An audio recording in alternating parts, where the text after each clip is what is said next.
রাজভবনে মূর্তি বিতর্কের ব্যাখ্যা সিভি আনন্দ বোসের। বাংলায় 2 বছর পূর্তি উপলক্ষে গতকাল নিজেরই একটি আবক্ষ মূর্তি উপহার পান রাজ্যপাল সিভি আনন্দ বোস। নিজের মূর্তি নিজেই উদ্বোধন করলেন। বোসকে কটাক্ষ করে পোস্ট করেছিলেন ব্রাত্য বসু। অনেক শিল্পী রাজ্যপালকে তাদের শিল্পকর্ম উপহার দেন, তেমনি এক সৃষ্টিশীল ভাস্কর রাজ্যপালের মূর্তি তৈরি করে তাকে উপহার দেন। দুর্ভাগ্যজনকভাবে এই ঘটনাকে নিজের মূর্তি উন্মোচন করেছেন বলে উল্লেখ করা হচ্ছে। মূর্তি বিতর্কে এক্স হ্যান্ডেলে পোস্ট রাজভবনের।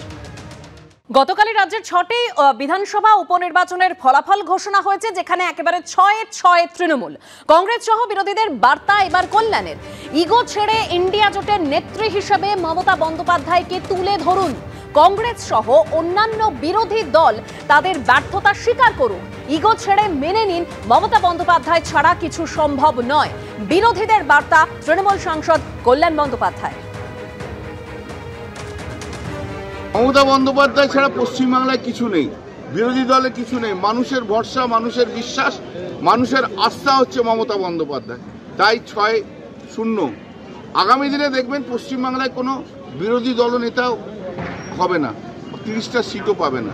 তবে এর সঙ্গে আমার একটা কথা আছে, যখন সারা ভারতবর্ষব্যাপী কংগ্রেস যখন পিছিয়ে পড়ছে, যারা অন্যান্য রাজনৈতিক দল, বিরোধী দল যখন পিছিয়ে পড়ছে, তখন তাদের ইগো ছেড়ে দিয়ে, তাদের সমস্ত কিছু ছেড়ে দিয়ে, তাদের দলের অস্তিত্ব রেখে ইন্ডিয়া জোট হিসেবে, সমস্ত বিরোধী দলের জোট হিসেবে, জোটের নেত্রী হিসেবে মমতা বন্দ্যোপাধ্যায়কে সামনে নিয়ে আসা উচিত এবং সামনে নিয়ে এসে ভারতবর্ষের বুকে সেই লড়াইটা লড়া উচিত।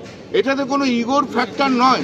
যারা ব্যর্থ হচ্ছেন তাদের তো স্বীকার করতে হবে তারা ব্যর্থ হচ্ছেন। আমি আপিল করব সমস্ত বিরোধী রাজনৈতিক দলের কাছে যে আপনারা মেনে নিন, ইগো ছাড়ুন, মেনে নিন যে মমতা বন্দ্যোপাধ্যায় ছাড়া কিছু হবে না। মমতা বন্দ্যোপাধ্যায়কে নিয়ে আগামী ভারতবর্ষে লড়াই করুন। উপনির্বাচনে তৃণমূলের সাফল্য আর কল্যাণ বন্দ্যোপাধ্যায় তিনি বার্তা দিচ্ছেন যে কংগ্রেস সহ অন্যান্য বিরোধী দল তাদের ব্যর্থতা স্বীকার করে নিক, ইগো ছেড়ে মেনে নিন যে মমতা বন্দ্যোপাধ্যায় ছাড়া কিছু সম্ভব নয়। আর এরপরে আমরা কথা বলেছিলাম প্রদেশ কংগ্রেস নেতৃত্ব সৌম্য আইচরায়ের সঙ্গে। কি জানিয়েছেন তিনি শোনাবো।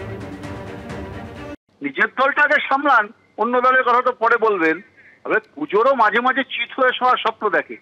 ওই একটা বাই ইলেকশনে জিতে এখন মনে করছেন যে ওটার সবটাই ওনারা দখল করে নেবেন, গ্রাস করে নেবেন। এত সোজা না।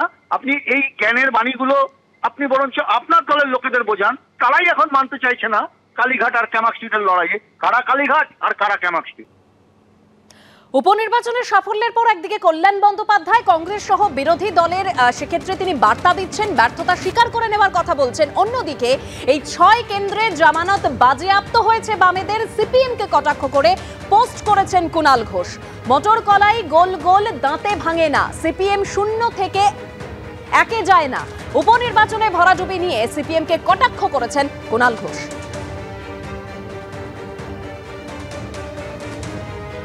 পশ্চিমবঙ্গের বিধানসভা উপনির্বাচন 6-এর মধ্যে 6টা তৃণমূল, মমতা বন্দ্যোপাধ্যায় উন্নয়নের বিপুল জয় এবং কুৎসার বিরুদ্ধে মানুষের রায়। গতকালের গান ছিল যে তৃণমূল তো জিতেছে, বিজেপি তো হেরেছে, কিন্তু এই যে বড় বড় কথা বলার পর সিপিএম তো গতকাল গান ছিল অরিজিৎ সিং এর মতো, আর কবে আর কবে আর কবে সিপিএম 0 থেকে 1 হবে। এটা গতকাল অবধি ছিল। এটা সোশ্যাল মিডিয়ায় 2-1 জন শুনেছেন, ঘুরেছে এদিক ওদিক। আজ সকালবেলা দেখি আবার একটা অনুরোধের আসর। আমি তো শিল্পী নই, কিন্তু অনুরোধের আসরে 2-1টা গান এলে তো চেষ্টা করতে হয়। তো সেই জন্য আবার সিপিএম এর জন্য আবার অনুরোধের আসর মেনে মোটর কলাই গোল গোল দাঁতে ভাঙে না, আর সিপিএম 0 থেকে 1-এ যায় না। মোটর কলাই গোল গোল দাঁতে ভাঙে না, আর সিপিএম 0 থেকে 1-এ যায় না। আমরা একদিন এবার গালাগালি দিতে শুরু করব।